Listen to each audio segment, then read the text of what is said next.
우리가 신앙생활을 하다가 보면 말씀을 따라가기가 힘들 때가 있습니다.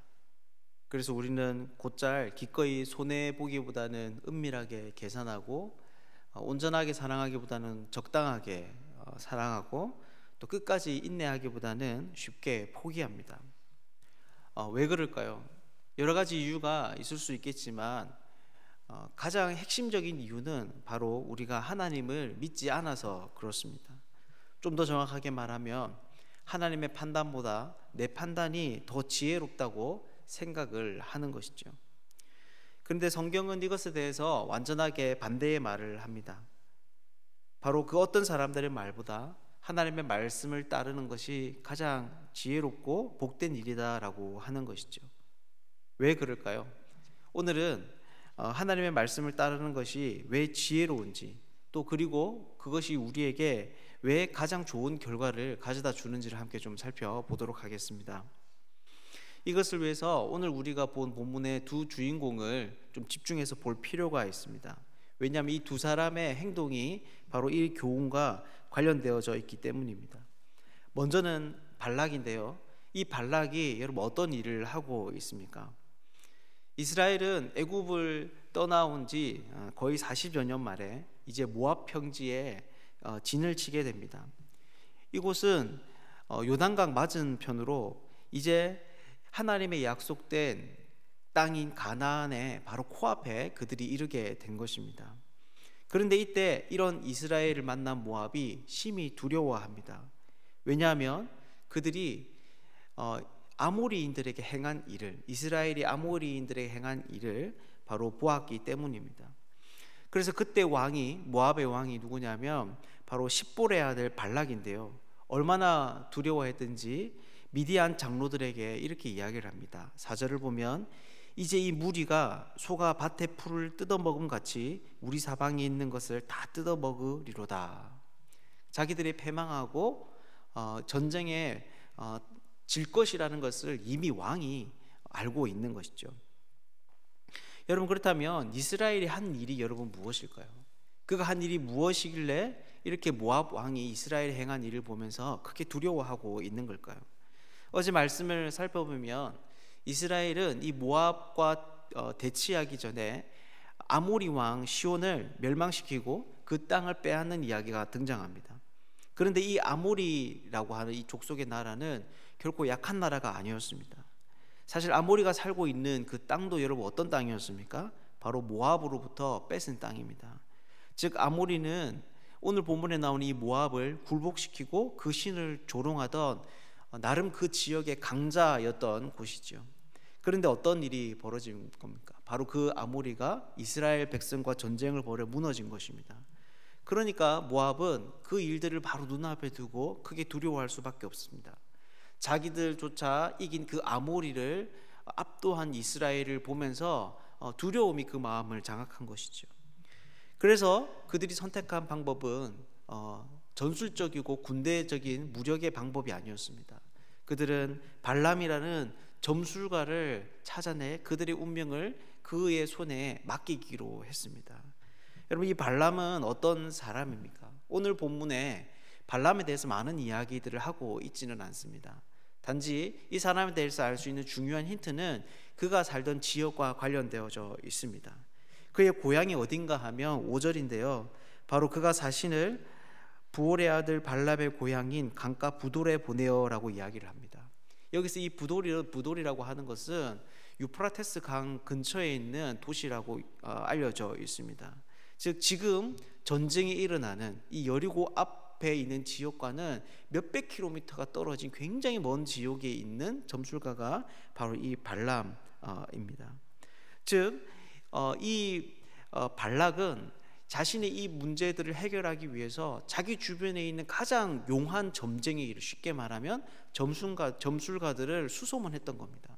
그리고 자기가 알고 있는 그 최대의 그 근방 아래서 가장 영험한 그 사람을 데리고 왔는데 정말 다른 사람들의 평가에 의해서 보면 이 발람과 같은 그런 사람이 없었던 것이죠. 그래서 발락이 하는 일이 무엇입니까? 이 발람을 섭외를 하려고 합니다. 이 점술가를 어떤 방식으로든 섭외하기 위해서 최선의 노력을 기울입니다. 그래서 오늘 본문을 보면 처음에는 돈을 보내고 그래도 안 되니까 높은 지위와 네가 원하는 것은 모든 것이든 어떤 것이든 들어주겠다라고 하는 백지수표까지 조건을 내걸고 있습니다. 즉, 이 발람이 하는 일은 하나님의 뜻을 바꾸기 위해서 이스라엘이 애굽을 떠나서 가나안 땅을 점령하기 위해서 자기의 나라를 멸망시키려고 하는 이 하나님의 뜻을 바꾸기 위해서 그는 자기가 할 수 있는 모든 권세와 힘과 물질을 동원하여서 그 하나님을 막아보려고 하고 있는 것입니다. 그런데 이런 일은 결국에 실패로 끝이 납니다. 왜 그렇습니까? 우리가 또 다른 주인공인 발람을 한번 살펴보겠습니다. 이렇게 모압 왕 발락은 최선을 다해서 점술가 발람을 잡아보려고 합니다. 그래서 복채뿐만 아니라 5절 6절을 보면 그냥 왕의 그 권위와 위엄을 다 내려놓은 것처럼 간청하듯이 이야기를 합니다. 그런데 이런 요청에 이 점술가는 거절해버립니다. 왜냐하면 하나님께서 이 발락의 요청을 거절하도록 말씀하셨기 때문입니다. 그래서 12절을 보면 너는 그들과 함께 가지도 말고 그 백성을 저주하지도 말라. 그들은 복을 받은 자들이라 라고 이야기하면서 분명하게 이스라엘의 편에 서서 하나님께서 말씀하십니다. 그래서 발람이 이런 하나님의 말씀을 듣고 어떻게 합니까? 여호와께서 너희와 함께 가기를 허락하지 않는다라고 분명하게 이야기를 합니다. 그들의 요청에 선을 그어서 미련이 남지 않도록 해주는 것이죠. 그런데 이런 발람이 다음에 어떤 일을 하냐면 자기의 마음을 돌이킵니다. 왜냐하면 발람에게 도움을 요청했던 발락에게는 사실 이 점술가가 자기 인생에 남은 마지막 생명을 유지할 수 있는 방법이었기 때문입니다. 군대를 동원하고 또 전략을 짜는 것을 포기해야 하는 상황 가운데 어차피 군대와 힘과 힘으로 부딪혀 이길 수 없기 때문에 그는 여기에 모든 사활을 건 것이지요. 그래서 자기가 할 수 있는 최선의 조건을 다시 제시하여서 이 발람의 마음을 돌이키려 합니다. 그래서 발람은 결국 이 조건을 받아들이고 자기의 마음을 바꿉니다. 그런데 사실 이것은 이상한 겁니다. 왜냐하면 하나님께서는 이미 강력하게 자기의 뜻을 밝히셨기 때문입니다. 자기는 이스라엘을 위하고 있고 그리고 이 이스라엘이 잘 되는 것, 가나안 땅을 차지하는 것, 이것이 바로 하나님의 뜻이라고 하는 것을 이미 발락에게 밝히신 것이죠. 여러분, 그렇다면 발람은 어떻게 다시 하나님께 물을 수 있는 이 용기를 가지게 되었을까요? 어떻게 그는 하나님께 이미 거절하셨음에도 불구하고 다시 여호와 앞에 설 수 있었을까요? 오늘 본문은 그것에 대해서 명확하게 이야기하고 있지는 않습니다. 하지만 본문이 계속 이야기하는 것은 바로 이 발람이 하나님과 대화할 수 있는 사람이며 그래서 그분께 묻고 그 대답을 들을 수 있는 사람이며 그 능력이 출중하다는 것입니다. 그래서 6절을 보면 발락이 발람을 향해서 그대가 복을 비는 자는 복을 받고 저주하는 자는 저주를 받을 줄 내가 알미라 라고 이야기를 합니다. 이것은 우리가 창세기를 살펴보면 하나님과 아브라함의 관계에서 나타나는 말입니다. 그만큼 이 발람이 친밀하다는 것이죠, 하나님과. 그리고 18절을 보면 여호와 내 하나님이라고 이야기를 하면서 자기를 찾아온 이 사신들에게 자신이 여호와 말씀을 지키는 진정한 선지자다, 자기는 그 말씀을 따르는 그런 사람이다라고 하는 것을 은연중에 나타냅니다. 그러면서 19절을 보면 여호와께서 내게 무슨 말씀을 더하시는지 알아보리라 라고 이야기하면서 하나님께서 이미 거절하셨지만 자기가 말하면 혹시나 그 상황이 바뀔 수도 있다라는 그 뉘앙스를 풍기고 있습니다.